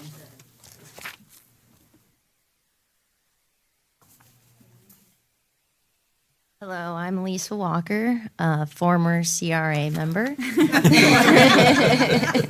But a community resident? Yes, a community resident, and I do want to first and foremost thank you for the opportunity to be on the board. I've had a really great experience, and I do want to highlight that the Downtown Strategies that's partnered with the city hosted meetings every month via Zoom, and they've done an excellent job. I've attended every single one. I have a lot of records of what we've worked on. So I'm hoping in my reapplication that I can continue to work with you all. I do support setting the new stage for the board, because when we took on this initiative, well, since I've been on it the last 6 months, it has been a little whimsical in trying to figure out the navigation. And what I would share is I think it's important to get a creative, unified vision for how we want to see things within the budget. I do fully agree with getting ordinances set before establishing some of these projects, because they can be very large scale, very small scale. I was tasked to focus on the murals specifically. And I mean, we're talking murals up to 150 feet to just 20 feet. And at 20 feet, the quotes were coming in at 15,000. And the muralist, he came and visited town twice. And I did a whole tour with him. And he pointed out that some of the buildings, the paint the paint will have to be redone by the owner before a painting can be applied to it. So that's one big thing to, I don't know, do you guys have any questions for me? I just want, you mentioned the ordinances, but we do have the CRA ordinance and we have the Main Street ordinance and. No, I mean like getting something approved. Like if I were to present a mural to you, I think it should get approved from the city first before anyone just Well, goes that'd be and the advisory paints. board. They'll come Right. in and present to the So, commission. and so this is where I agree with setting a new stage with a whole new board and a whole new focus platform is to add, and I support this, adding more structure to this. So, thank you. Thanks, Lisa. Okay. Lisa. All right. And I think one thing that would be good when we do reorganize, and even for us as the CRA board, is have a training / presentation. And I would like the CRA advisory board to have a mission statement, and even the CRA, just to, because we can have a million ideas. Yeah. But for our city, we need to know the direction we want to go in. So I think a workshop / training session with someone that has a lot more experience than Do at our, least I do. do our advisory boards have a chairperson who it's their responsibility to communicate? Yes. Primarily their responsibility, rather? Okay.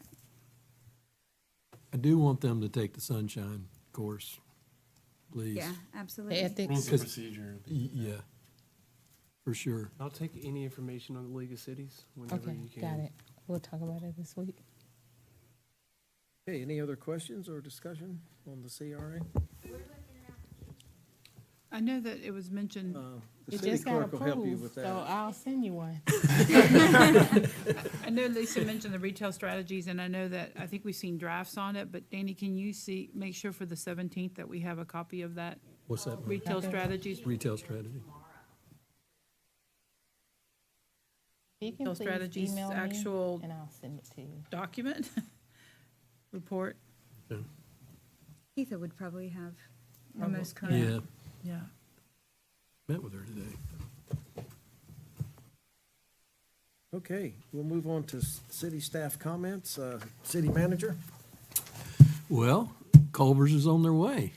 We actually improved their landscaping. I missed the TRC, one of many meetings I always miss. I did talk to the Rib City owner. She did tell me that Clewiston is #1 on their list. She's just trying to work a deal.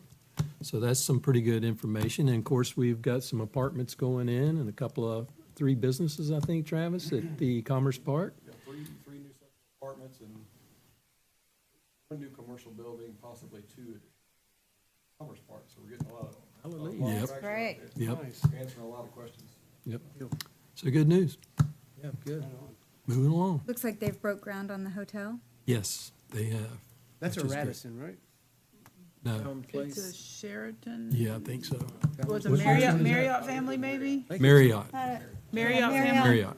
Okay, I can't keep up. Suites or something. Town place suites. I That's think. yeah, Home- downtown homes to suites. suites. Down Home to place. suites. Is not broken ground yet. Right, that's the other one. Well, wait, so, but out That's here, beside the Hampton. so what's this one out here? This is a Marriott, and it has a similar side name. Town Place. Yeah. Town place suites is And what's. So we just call it the Marriott. Is it town place or also hometown? Domino's Home is place. going to tear down the old pool building and build a new building. So they are moving there. And what are they tearing down? The old Snook pool building, they're going to move there, build a new building, so that's good. Plus 2 new pizza places coming to town. I would like to say, after the rec board meeting, one walked in and told me that it was a very good year for soccer. And I said, well, you know, I never got any complaints, and I've been here, I don't know, going on 12 years, and every year we got complaints. So they said, no, we just want to tell you guys that everything was improved, it went well, staff was great, so I was impressed.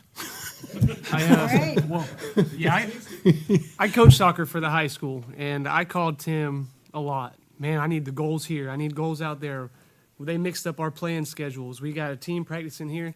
man, anytime they drop, I mean, at the drop of a hat, he's like, I'll have the guys there in 10 minutes, and they showed up, and it was excellent, Yeah, man. they did excellent Which- job. It was a tough go last year. So- Yeah, definitely, for sure. Good news. Yep. That's it for me. City Attorney? Nothing from legal, which I guess is good. Right? Yes, That's the commission also wants to good news. report on something. Okay, well, good. Let's see, Commissioner Edmonds. Well, before you speak, any other staff want to say anything? Because y'all are here often, but I don't ever call on you. Are y'all good? Okay. All right, go ahead. Interesting meeting tonight. I'm glad we got some things out in the air. Looking forward to our workshop again. Okay, Commissioner Gardner? You know, I'm also, you know, glad that, you know, that when concerns are brought forth and that we listen to the concerns and then we hear, you know, from the boots on the ground, so to speak, about what's actually happening. You know, it's good. It's what we're here for, and, you know, that we're responsible to the residents of this community for the stewardship of their funding. And one of the things that came up quite a bit tonight was that a lot of the issues that we're seeing are not within the city limits of Clewiston. And that is a big concern, and that's why I asked for the hours, because it sounds to me that we're spending a lot of time on the road and not actually at the shelter and right here, you know, in the area. And I realize that those issues are, the bigger issues are not within the city, but the time it's taking, from what I understood tonight, and the bigger overall picture of there's real big issues with animals not being properly taken care of outside the city and maybe even being dumped out there. I have no idea. But I think it's something that I'm glad that discussion was held tonight, and I look forward to the discussion during the budget process on this. Commissioner Williams? I wouldn't be opposed to downsizing our animal control to just the city and the city alone and cutting the county out. So, I mean, if we can look into that and see how it can work out, maybe we can talk to the county and be like, listen, this is too much workload for us, too much square miles, whatever. Because, I mean, I've talked to a lot of the ACOs, and I talk to Tom, I mean, 2 or 3 times a week about what goes on out there. And he kind of entertained the idea of limiting down to just the city as well. So we've talked about it. Just, I don't have enough information of what that would do for the whole animal control thing. So, I mean, I'd like to get some more info on that and see where that would put our shelter, really. Well, we'll work on getting the numbers, you know, which he said tonight, so we'll know better for Montour numbers. Right. So, That it? Yes, sir. Okay, Vice Mayor Heislow? I also agree with the statements about looking at just servicing the actual city limits. Like Commissioner Williams said, we don't have all the information, but I know that staff will get it to us. I think my biggest concern is the rising budget. yeah. And, you know, until those rooftops are within the actual city, you know, I feel like it's inappropriate for us to ask the actual city taxpayers to continue to, you know, bear a burden that might not be theirs. I understand that the county does pay in. I get all of that. But pen to paper, I'm not sure that it's worth it, you know, anymore. I don't know. We don't have the space, and we certainly don't have the budget to renovate or do additions and, you know, things like that. So we're gonna have to make some tough decisions there. But aside from that, I thought, you know, having folks come to our meeting and air their concerns is healthy, you know, and I don't oppose that at all. It was a long night, but that's healthy dialogue, and but I appreciate very much the chief and his thorough presentation, and the way we can walk away, at least I can walk away this evening feeling confident that we are doing the right thing there. 100%. Our team is handling it appropriately, and I appreciate that. Yeah, I agree. Well done. Presentation was well done. And people are gonna, it's unfortunate that most of them were out of the city limits, and I think almost all but two were out of the county. So they got to air their concerns, and I think you answered every one of them appropriately, and I'm sure you did out there just now. So thank you for that. And I know everybody sitting up here has been to the shelter, and as you know, you can go anytime. Anyway, good job tonight on that. And then it's open for anyone to go. I mean, just, not just us, but And- that invitation came from, it's open to everyone. Yes. If I can just have one more second. So that Facebook page was like sent to me a couple of weeks ago. I don't know the exact date, but whatever date it was, we had a meeting. We had a meeting here, and I left the house. It was sent to me. I left the house, went to animal control. They were closed. It was after 4:00. Phoned Danny. I think he was in a meeting. Phoned Tom. Said, I'd like for someone to come let me inside. Animal care and control. Sure. When do you want to go? No, I'm here. I'm in the parking lot. And here comes Tito within minutes, and I saw nothing like what was on display here today. And they certainly didn't know I was coming, But anyway, just. Well, I mean, you exposed what it was, and that, I guarantee you, I can go to anyone's house sitting in here tonight and take a picture of your yard before it's mowed and you didn't get to it, and a pile of leaves, and put it on Facebook and say, why aren't they cited for cutting their grass? Okay, we can all look for the bad, but we need to toot our own horn once in a while. And I was talking to the chief earlier today, and, periodically, not only animal control, but every department should be prepared to do a presentation, maybe not next month, and definitely not that long. But we need to have presentations for around 15 minutes, and toot our horn for what we are doing. I keep looking at Ashley, but Rec is doing some awesome things. Telling you. I mean, community services, all of you guys, administration here at the city hall. And just get to the have the word out. We opportunity, never say yeah. the good things we're doing, but a lot of, people like to point out the bad. So anyway, That's a good also idea. tomorrow night is the Chamber yearly annual dinner, so I know a lot of you guys are going to that. But with that, if no one has anything else? Got to announce your coffee with the mayor, Oh, when is it? February 5th. Yeah, February, we're going to start something and see how it works out. On February 5th at 9 a.m., Yeah. we're going to do a coffee with the mayor. So Right it's here. open to the citizens. We have here? coffee with the chief. And we should have said the manager and the mayor. It is but the It manager. is, it's you and I. It is the manager and the Don't ask me mayor. the questions, and Danny will give the answers. There you It go. is. Cut you out. Where? I can In the answer. chambers? Here in the commission chambers. Okay. That's It'll be here. So Yes, sir. We'll get it. you want to- And that's on the 5th? February 5th at 9 a.m. Coffee with the mayor and manager. I'm gonna say again, they cannot talk about their utility bill. That's the only questions they bring in. Here's what you can't talk about. List of pre-approved topics. Oh, We don't have to do this. okay. If there's nothing further, we'll have a motion to adjourn. So moved. Good job, guys.